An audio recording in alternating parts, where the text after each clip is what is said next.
ఈరోజు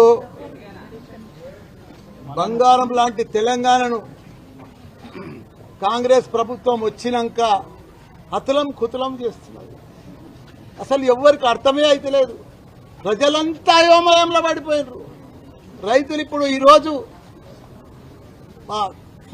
సురేందర్ రెడ్డి నా అగ్రికల్చర్ ఆఫీస్లో 52 ఏళ్ల వయసు ఈరోజు మేడ్చల్ల ఊరేసుకొని చనిపోయిండు, రుణమాఫీ కాలేదని.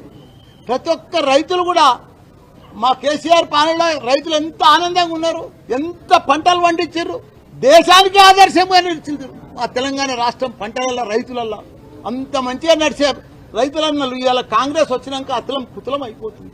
రుణమాఫీ చేస్తా అంటారు, మోసపూడితే మాటలు చెప్తారు, 32 కోట్లు అంటారు, 31 కోట్లు అంటారు, 42 కోట్లు అంటారు. మళ్ళీ ఆఖరికి ఇచ్చేది 10-12 కోట్లే. అవి కూడా ఎటు కాకుండా ఇచ్చేసారు. మళ్ళా గుడ్ల మీద ఒట్లు తింటారు, దేవుళ్ళ మీద ఒట్లు తింటారు.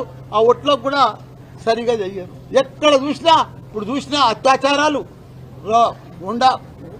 గుండాయిజము, రౌడీజము, ప్రతి జాగాలో కూడా ఇదే నడుస్తుంది.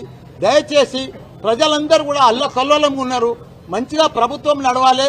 కాంగ్రెస్ ప్రభుత్వం వచ్చినాక పెద్ద పెద్ద స్కీములు చెప్పిర్రు, కానీ వాళ్ళు ఏం ఇంప్లిమెంట్ చేయలేకపోతున్నారు. రైతులను కూడా రుణమాఫీ చేసి రైతులను ఆదుకోవాలని కూడా, మిగతా రుణమాఫీ చేసి ఆదుకోవాలని కూడా కోరుతున్న అందరికి కూడా